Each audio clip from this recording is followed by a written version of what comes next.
백만금을 쥔 사람이었는데 어느 겨울날 신호에 걸려 차를 멈추었을 때 길가에 있던 한 할머니가 노래를 흥얼거리는 걸 듣고 숨이 막히듯 얼어붙었다는 이야기. 혹시 들어본 적 있으신가요? 알고 보니 그 노래가 바로 그 사람의 어머니가 실종되기 전까지 매일 밤 불러주던 자작 노래였다고 해요. 이 믿기 힘든 이야기는 서울 강남 한복판에서 시작되었다고 하는데 저는 처음 들었을 때부터 도대체 어떻게 된 일일까? 라는 궁금증에 밤잠을 설치곤 했죠. 자, 지금부터 제가 들은 이야기를 하나하나 풀어드릴게요. 혹시라도 끝까지 듣다 보면 여러분도 놀라운 비밀을 마주하게 될지 몰라요. 서울 강남 땅에서 가장 높다고 손꼽히는 빌딩 꼭대기에 창밖을 지그시 바라보는 남자가 있었어요. 사람들은 그를 최준서라고 불렀어요. 38해를 살아온 그는 만들어진 슬기를 다루는 큰 일터를 이끄는 우두머리였죠. 주위에서 부러움을 살 정도로 젊은 나이에 엄청난 성공을 거뒀지만 놀랍게도 그의 눈동자에는 왠지 모를 허전함이 서려 있었습니다. 그 허전함은 25해 전에 겪은 사건에서 비롯된 거라고 해요. 13살이었던 날, 집에 돌아오니 텅 비어 있었고 따뜻한 저녁 밥상만 남아 있었답니다. 그리고 그의 어머니는 흔적조차 없이 사라져 버렸다고 해요. 그날부터 준서는 자신이 어른이 될 때까지 밤마다 어머니가 불러주시던 자작 노래를 되뇌며 눈을 감곤 했죠. 달빛 아래서 그 어머니 목소리를 떠올리는 것만이 그녀와 이어진 끈 같았다고 하더군요. 그렇게 자라 스스로 일으킨 일터를 최고 자리까지 키워낸 준서는 아침이면 항상 정해진 일과로 하루를 시작했어요. 새벽 5시 반에 눈을 뜨고 몸을 단련하고 비서가 챙겨준 맛있는 아침 한식을 먹은 다음 곧장 여러 모임과 결정을 내렸죠. 주변에서는 완벽하다고들 말했지만 정작 본인은 마음 한구석이 늘 꽉 채워지지 않은 느낌이었다고 해요. 그 어머니를 찾으려고 사적으로 사람을 쓰기도 하고 경찰 도움도 받으려 했지만 아무 실마리도 못 찾았습니다. 그렇게 흘러가던 어느 날 평소처럼 강남 땅 중심지에서 열리는 큰 돈붓기 모임에 가려고 차를 몰고 가던 중 길가에서 낡은 옷차림의 할머니가 눈에 들어왔답니다. 차가워진 12월 공기가 유리창을 때리는 아침이었죠. 그전 같았으면 거들떠보지 않았을 수도 있어요. 그런데 그날은 왠지 그 할머니에게서 눈을 뗄 수 없었대요. 뭔가 맑고 천진한 웃음소리가 들렸다고 하더군요. 그 순간 준서는 이상하게 가슴이 뛰는 걸 느꼈답니다. 차를 멈추고 바라보니 할머니는 작은 상자 위에 앉아 뭔가 콧노래를 부르고 있었는데 그 소리가 점점 뚜렷하게 귀에 들어오면서 준서의 온몸이 굳어졌어요. 바로 어머니가 불러주던 자작 노래였거든요. 달빛 아래 잠든 아기. 그런 가사가 담긴 노래였는데 음정이며 떨리는 음색까지 정말 똑같았다고 해요. 이성적으로야 똑같은 자작 노래를 부르는 이가 세상에 한둘이겠냐 싶었지만 준서가 느낀 건 달랐다고 해요. 그 촉이랄까, 가슴 깊숙이 파고드는 울림이 예사롭지 않았다는 거죠. 그는 차에서 당장 내려 달려가고 싶었지만 곧 열릴 큰 돈붓기 모임에 늦으면 안 된다는 생각 때문에 잠시 멈칫했습니다. 그래도 마음은 이미 할머니에게 쏠려 있었죠. 그 사이 비서는 계속 연락을 해댔고 전화가 울릴 때마다 준서의 마음은 갈피를 못 잡았어요. 수백억짜리 거래가 걸린 중요한 자리였지만 그 순간 준서에게는 그 모든 게 머릿속에서 희미해졌다고 합니다. 할머니가 바로 눈앞에서 어머니의 노래를 부르고 있으니까요. 그 어머니가 너무나 보고 싶었던 노래를 말이에요. 결국 준서는 죄송합니다라고 말하며 전화를 끊었어요. 그러고는 완벽하게 통제된 일상을 스스로 깨부수듯 차에서 내려 떨리는 다리로 할머니 쪽으로 걸어갔죠. 그런데 뜻밖에도 바로 그때 도로 옆으로 큰 청소차가 들이닥쳐 쓰레기를 치우기 시작했고 할머니는 깜짝 놀라 순식간에 골목 안으로 사라져 버렸답니다. 준서가 잠깐만요 하고 소리쳐봤지만 소용없었죠. 이미 할머니는 종적을 감췄습니다. 그날 이후로 준서의 삶은 완전히 뒤바뀌었습니다.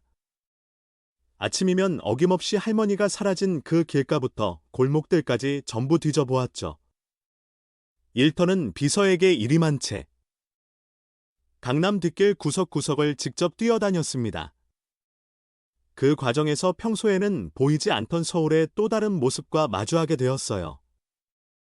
빛나는 간판 아래에 몸을 움츠린 집 없는 분들, 편의점 앞에서 동전 한 입을 구하는 노인들, 그리고 그런 분들 사이로 오가는 작고도 슬픈 웃음과 한숨까지. 준서는 그런 모습이 어찌나 낯설고 충격적이던지 이제껏 자신이 얼마나 두터운 벽 안에서 살았는지 깨닫게 됐다고 해요. 그럼에도 그 할머니만 찾아낼 수 있다면 어머니의 흔적을 되짚을 수 있을 것 같았죠. 그러다 어느 날 서울역 근처에 있는 무료밥 나눔터에 들렀을 때였답니다. 큰 용기를 내어 준서는 그곳에 앉아있던 어떤 집 없는 어르신에게 말을 건넸어요. 저, 혹시 이 근처에서 자작 노래를 부르시는 할머니를 보신 적 있으신가요? 그 어르신은 잠시 눈을 깜박이더니 아, 그 달빛 노래 부르는 정신없어 보이는 할매 말인가? 하고 답했죠. 준서 가슴이 우르르 내려앉았다고 합니다. 그 말만으로도 그래, 바로 그분이다 하는 느낌이 왔던 거죠. 그 어르신이 전해주는 이야기가 더욱 놀라웠습니다. 해당 할머니는 가끔 나타났다가 사라지곤 했는데 뭔가 배운 티가 났다나 영어로 말하는 걸 본 적도 있고 피아노 치는 흉내도 내더라는 거예요. 준서는 손이 덜덜 떨렸다고 해요. 그의 어머니가 영어를 가르치는 일을 했고 피아노를 전공했었으니까요. 세상에 이 정도면 우연이라 부르기엔 너무 겹치는 게 많았죠.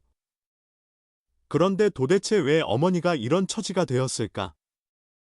왜 25해 전 사랑하던 아이를 놔두고 갑자기 사라진 걸까? 답답한 마음의 준서는 곧장 자기 일터의 법 다루는 사람에게 연락했어요. 당시 어머니가 사라지셨을 때 모든 자료와 기록, 혹은 교통에서 난 큰 사고나 마음 돌봄터 기록이 있는지 다시 한번 모조리 찾아주세요. 그 목소리에 절박함이 묻어났죠. 이튿날 준서는 강남역 근처에 있는 집 없는 이들을 돕는 쉼터들을 죄다 돌아다녔습니다. 그중 어떤 쉼터 일꾼 한 분이 그 할머니를 기억한다고 말해 주었어요. 작년 겨울 여느 때처럼 자작 노래를 부르며 찾아왔다가 며칠 머물고 떠났는데 낡은 사진 한 장을 주머니에 품고 있었다는 겁니다. 13살로 보이는 남자아이 사진이었다고 하더군요. 그 말을 듣는 순간 준서는 온몸이 얼어붙었습니다. 설마 싶었지만 모든 증거가 그 할머니가 어머니일 수 있다고 가리키고 있었죠. 그 순간 전화가 울렸는데 법 다루는 일꾼이었어요.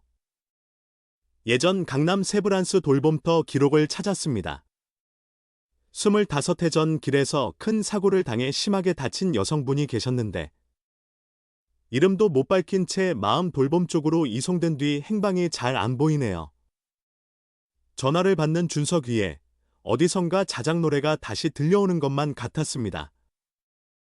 정신을 차리고 둘러보니 횡단보도 건너편에서 정말 그 할머니가 또 나타나 있었죠. 이번엔 놓치지 않겠다라고 마음먹은 준서는 신호가 바뀌기만을 애타게 기다렸어요. 하지만 건널목이 열리자마자 수많은 인파가 몰려들고 할머니는 또다시 안 보였어요. 마치 연기처럼 사라져 버렸죠. 그때부터 준서의 세상은 와르르 무너지는 느낌이었다고 합니다. 완벽했던 그의 일상이 산산조각 나기 시작했죠.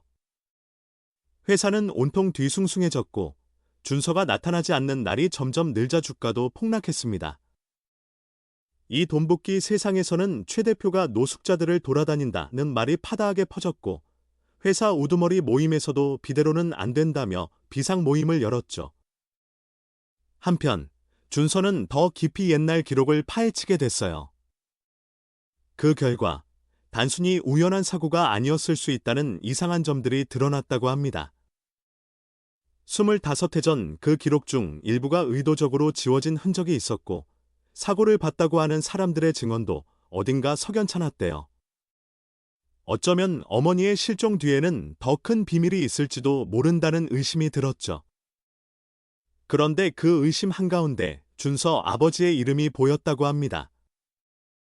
준서는 어려서부터 아버지에 대해 거의 듣지 못한 채 자랐어요. 어머니에게는 늘 아버지는 세상 떠나셨다라는 말만 들었거든요. 그런데 실은 그 아버지가 어머니의 실종에 얽혀 있다는 정황이 나타난 거예요. 준서는 망설였지만 이미 여기까지 왔으니 진실을 외면할 수 없었습니다. 다시 겨울바람이 매서운 서울거리를 헤매며 준서는 거머니가 부르시던 자작 노래는 대체 왜 내 곁을 맴도는 걸까를 곱씹었어요. 그날 밤 옛 가족 앨범을 뒤지다가 한 사진 한 장을 발견했죠. 어머니와 아버지가 함께 찍은 사진인데 낯선 강가가 배경이더랍니다. 뒷면엔 희미하게 양재천 1997 초이라 적혀 있었어요. 다음 날 아침 준서는 양재천으로 갔습니다. 겨울 공기가 코끝을 얼릴 듯 찼지만 그 강둑을 걸으며 옛 기억을 더듬었죠. 그런데 어디선가 익숙한 자작 노래가 들리는 거예요. 가슴이 쿵쾅거렸답니다. 소리를 따라가 보니 강가에 놓인 작은 나무 의자에 어제 본 바로 그 할머니가 앉아 있었죠. 준서는 조심스럽게 다가가 거머니라고 불러보았습니다. 할머니가 고개를 들었는데 순간 마주친 눈빛이 분명 자신이 기억하는 어머니의 그것이었죠. 그런데 할머니는 젊은이, 혹시 내 아들을 못 봤나요? 준서라고. 13살인데 라고 하더랍니다. 준서는 그 말에 눈물을 왈칵 쏟았다고 해요. 어머니는 준서를 알아보지 못했지만 여전히 13살 준서를 찾아 헤매고 있었으니까요. 준서는 숨을 고르고 뒤 노래, 어디서 배우셨어요? 하고 물었어요. 할머니는 내 아기에게 불러주던 노래야. 내 아이가 참 좋아했는데. 라고 대답하더군요. 그러면서 내가 왜 여기에 있는지, 우리 아이는 어디 있는지 모르겠어 라고 슬프게 말했어요. 그러자 준서는 주머니에서 13살 때 어머니와 함께 찍은 사진을 꺼내 보여줬습니다. 이분 혹시 기억나세요? 하고 묻자 할머니는 사진을 들여다보며 혼란스러워했지만 이 아이가 혹시 준서인가? 그런데 난 다들 어찌 된 건지 모르겠어. 하며 눈물을 흘렸죠. 준서는 할머니 손을 꼭 잡고 어머니, 저예요. 저 준서예요. 이제야 찾았어요. 우린 다시 만나게 됐어요. 라고 간신히 목소리를 내었습니다.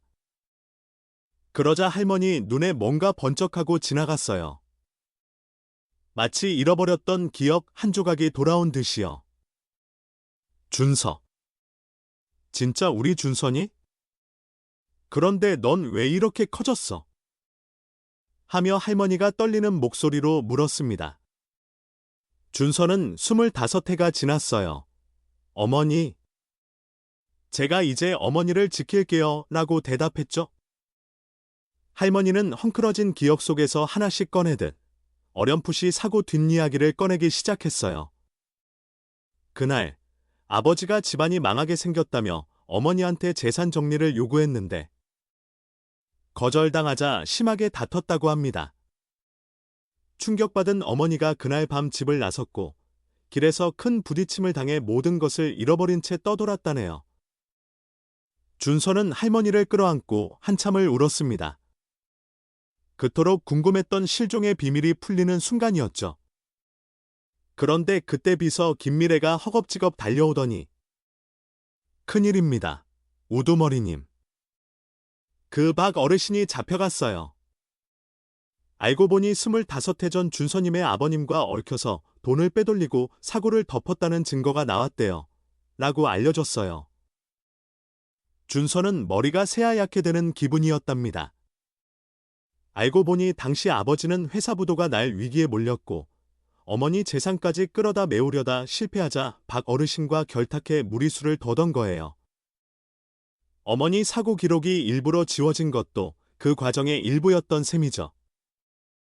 모든 진실이 드러나자 준서는 할머니를 부축해 나와 어머니, 이제 제가 어머니를 지킬게요. 그러니 걱정하지 마세요 라고 거듭 다짐했어요. 서울에 돌아와서 준서는 살던 옥상집에 어머니를 모셨습니다. 어머니는 화려한 집에 적응하지 못해 어색해했지만 준서는 여기서 편히 쉬시라며 애틋하게 챙겼습니다. 그리고 곧장 기자들 앞에 서서 모든 걸 밝히기로 결심했어요. 제 아버지와 주변 사람들이 잘못된 일을 저질렀고 그로 인해 어머니가 25해를 잃었습니다. 저는 이 일을 바로잡겠습니다 라는 취지였어요. 당연히 세상은 발칵 뒤집혔고 준서 역시 큰 비난과 의심을 받았지만 그는 굴하지 않았습니다. 어머니를 잃고 오랜 세월을 헤매온 만큼 이제는 진실을 드러내야만 한다고 생각했으니까요. 준서는 회사 우두머리 자리를 내려놓고 자신이 가진 목도 상당 부분 정리해서 집 없는 이들을 돕는 울타리를 만들겠다고 발표했습니다. 세상 사람들은 미쳤다느니 거리석다느니 했지만 준서는 어머니를 떠올리며 굳게 마음먹었어요. 어머니처럼 길에서 힘겹게 지내고 마음앓이를 겪는 분들을 돕는다면 어머니가 겪은 아픔이 조금이라도 덜어지지 않을까. 그런 생각이었죠. 실제로 어머니처럼 정신적인 상처 때문에 거리를 떠도는 분들이 너무 많다는 사실을 깨달았거든요. 그때부터 준서는 서울 곳곳에 집 없는 분들을 위한 쉼터를 하나둘 마련하고 그분들에게 몸과 마음을 돌볼 기회를 주기 시작했어요. 어머니도 이런 분들을 그냥 외면할 수 없다 하며 직접 봉사를 나갔습니다. 한때는 기억을 잃고 방황했지만 이제는 다른 누군가를 품어주고 싶다는 마음이 컸던 거죠. 할머니가 돕는 그곳에서 울고 웃는 이들의 모습을 본 준서는 이게 진짜 사람답게 사는 길이구나 하고 느꼈다고 합니다. 그 무렵 준서의 아버지는 결국 잡혀가 재판 끝에 죄값을 치르게 되었어요. 준서는 아버지를 면회 갔습니다. 아버지, 저는 아버지를 미워하지 않습니다. 다만 아버지가 저지른 잘못은 바로잡아야 합니다 라고 했죠. 아버지는 눈물을 흘리며 미안하다, 아들아 라고 했다고 합니다. 예전에 욕심 많던 모습이 사라진 채 후회만 남은 듯 보였어요. 시간이 흐르고 준서와 어머니의 이야기가 세상에 전해지면서 많은 사람이 감동을 받았어요. 두 사람이 만든 울타리는 점점 규모가 커졌고 서울뿐 아니라 다른 곳에도 비슷한 움직임이 퍼져나갔습니다. 준서는 이전처럼 돈과 위세를 쫓는 사업군이 아니라 사람들을 돌보는 쪽에서 더 큰 기쁨을 찾게 되었죠. 이제 사람들은 그를 부자로만 기억하지 않고 어려운 이들을 돕는 따뜻한 마음을 지닌 존재로 새롭게 바라봤어요. 어느 겨울밤, 준서와 어머니는 다시 양재천을 찾아가서 25해 전에 그 자리쯤에 앉아 이야기를 나눴답니다. 차가운 밤 공기 속에서도 두 사람 손에 전해지는 온기가 참 따뜻했대요. 어머니가 준서야, 너 덕분에 내가 다시 살아갈 마음이 생겼구나 하시자 준서는 어머니, 저도 어머니를 찾아 이렇게 살 수 있게 됐어요. 정말 감사합니다 라고 답했죠. 그들 발밑에 눈이 소복이 내려앉았고 어머니는 조용히 자작 노래를 흥얼거렸어요. 달빛 아래 잠든 아기, 그 친숙한 가락이 어느덧 희망과 위로의 노래로 거듭난 겁니다. 준서는 그 곁에서 이 노래가 나뿐 아니라 세상 모든 사람에게도 작은 위안이 되면 좋겠다고 생각했답니다. 다음 날 아침, 준서는 집 없는 분들을 돕는 울타리 사무실로 향했습니다. 책상 위엔 새로운 일거리 계획이 놓여 있었는데 몸이 아픈 분들을 챙길 방법과 함께 이분들이 다시 일할 자리까지 마련하는 내용이 꽤 꼼꼼하게 담겨 있었어요. 준서는 그 서류를 들여다보며 내가 해온 기술과 재능이 드디어 이런 데에 제대로 쓰이는구나 하고 마음 뭉클해졌다고 해요. 어머니도 그날 저녁 다시 쉼터로 가셔서 아픈 이들을 위해 노래를 불러주셨어요. 그 자작 노래를 듣는 사람들 눈빛에서 준서는 묘하게 자신이 어린 시절 느꼈던 포근함을 엿볼 수 있었다고 합니다. 어머니가 내게 주셨던 온기가 이렇게 또 다른 사람들에게 전해지고 있구나 하는 뿌듯함이 가슴을 가득 채웠죠. 그러다 어느 할아버지가 다가와 할머니 목소리를 들으니 우리 옛날 엄마가 생각나네. 정말 고마워요 라고 눈물을 글썽이는 모습을 보고 준서는 다시 한번 마음이 뭉클해졌습니다. 그의 어머니 역시 이제야 내 목소리가 누군가에게 보탬이 되다니 꿈만 같다며 환하게 웃으셨어요. 그 웃음이야말로 25해 동안 골목을 떠돌며 잃어버린 웃음을 되찾은 증거 같았죠. 결국 모든 상처와 진실이 드러나고 나서야 준서와 어머니는 진정한 새 출발을 할 수 있었습니다. 물론 그 과정에서 큰 고통과 혼란, 손해를 봤지만 준서는 우리가 다시 만나게 된 것만으로도 충분히 감사하다고 말했어요. 세상 모든 이들이 다 부자가 될 순 없겠지만 적어도 소중한 사람을 잃고 방황하는 일만큼은 막아야 하지 않겠냐는 게 그의 바람이었습니다. 그 뒤로도 준서는 어머니와 함께 서울 곳곳을 돌아다니며 집 없는 분들을 살피고 마음앓이를 겪는 분들을 도와주었어요.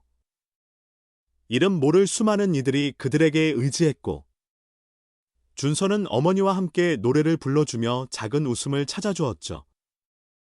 때로는 자작 노래를 듣고 울먹이는 사람도 있었지만 그 울음 뒤에는 어김없이 따뜻한 기운이 감돌았다 합니다.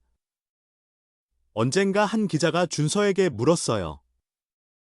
이제는 다시 큰 사업을 일으킬 생각 없으신가요? 준서는 빙긋 웃으며 저는 이게 제 인생에서 가장 중요한 일이에요. 제 어머니가 25해를 길에서 지내며 겪었던 아픔을 더는 누가 겪지 않게 하고 싶습니다 라고 답했어요. 그 말 뒤엔 깊은 울림이 있었죠. 원래도 능력이 뛰어난 사람이었지만 그 능력을 어디에 쓰느냐에 따라 세상이 달라진다는 걸 몸소 보여주고 있었으니까요. 사람들은 준서를 돈 많은 사람 정도로만 알았지만 이제는 마음씨까지 깊은 이로 인정하게 되었습니다. 지금도 서울 어딘가에서 달빛이 비치는 밤이면 준서 어머니가 그 자작 노래를 부르시곤 한대요. 달 아래 잠든 아기를 달래는 멜로디가 골목길을 맴돌 때 사람들은 문득 발을 멈추고 귀 기울입니다. 그리고 나도 누군가의 자작 노래가 되어줄 수 있을까 하는 생각을 한다고 해요. 제가 들은 이야기는 여기까지랍니다. 참 많은 일이 있었지요? 25해라는 긴 세월이 아프게 흘렀고 그 사이 부자가 된 아들은 어머니를 잃었다가 다시 찾았습니다. 뒤에서 드러난 비밀과 음모가 충격적이었지만 결국에는 진실이 밝혀졌고 갈라졌던 가족이 다시 만나 세상을 따뜻하게 바꾸는 길을 걷고 있죠. 어쩌면 우리도 모르고 지나치는 골목, 그 어딘가에 누군가의 어머니나 아버지가 힘겹게 하루를 버티고 있을지 모릅니다.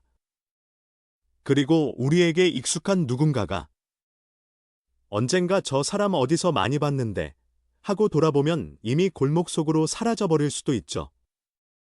준서의 이야기는 그 골목을 차마 그냥 지나치지 않고 주저앉아 말을 걸 용기를 주는 것 같아요. 이 모든 이야기를 듣고 나니 여러분도 혹시 길을 지나다가 달빛 아래 잠든 아기를 달래는 노래 소리가 들리면 그냥 못 본 척 지나치기 어려울지도 모르겠어요. 아마 그 노래에는 누군가의 삶이 고스란히 담겨 있을 테니까요. 그리고 그 노래를 부르는 사람에게 다가가 무슨 일 있으세요? 도와드릴까요? 라고 조용히 말 걸 수 있다면 준서가 그랬던 것처럼 새로운 이야기가 시작될지도 모르고요. 이렇게 길고 긴 말을 마무리 지으려니 어쩐지 가슴이 울컥합니다. 25해 동안 고통받았지만 결국 다시 만나게 된 어머니와 아들의 모습이 떠오르고 그들이 함께 지은 웃음소리가 제 귓가에 아련하게 들리는 듯해요. 세상에 억울함과 아픔이 많지만 그럼에도 서로를 돌보고 손을 내미는 사람이 있다는 걸 준서와 그의 어머니가 알려주었어요. 혹시 오늘 밤 창밖에 달빛이 스며든다면? 잠시 눈을 감고 그 자작 노래를 떠올려 보세요. 달 아래 잠든 아기를 향한 따뜻한 숨결, 그리고 잃어버린 가족을 찾으려는 간절함이 녹아있는 그 선율 말이에요. 우리가 다 함께 그 노래를 품어준다면 더는 누구도 한겨울 길바닥에서 외로운 눈물을 흘리지 않아도 될 거라 믿습니다. 이야기는 여기까지입니다. 길고도 파란만장했지만 결국 많은 것을 생각하게 해주는 이야기였죠. 달빛 아래 흐르던 자작 노래가 이제 준서와 어머니뿐 아니라 여러 사람들에게도 희망이 되었으니 그들은 새 출발에 한 걸음 더 다가선 셈이에요. 그리고 우리 역시 그 노래를 통해 내가 누군가의 어둠을 밝힐 작은 빛이 될 수 있을까 하고 돌아보는 계기가 되었으면 좋겠습니다. 그렇게 함께 걸어간다면 25회의 공백과 상처도 조금씩 메워지지 않을까요? 어쨌든 그날 이후 준서와 어머니가 걸어가는 길엔 더 이상 깊은 어둠만 있지는 않다고 해요. 어머니가 부르는 자작 노래를 세상 가장 소중한 선물로 여기며 누군가에게 건네는 따뜻한 손길을 멈추지 않고 있으니까요.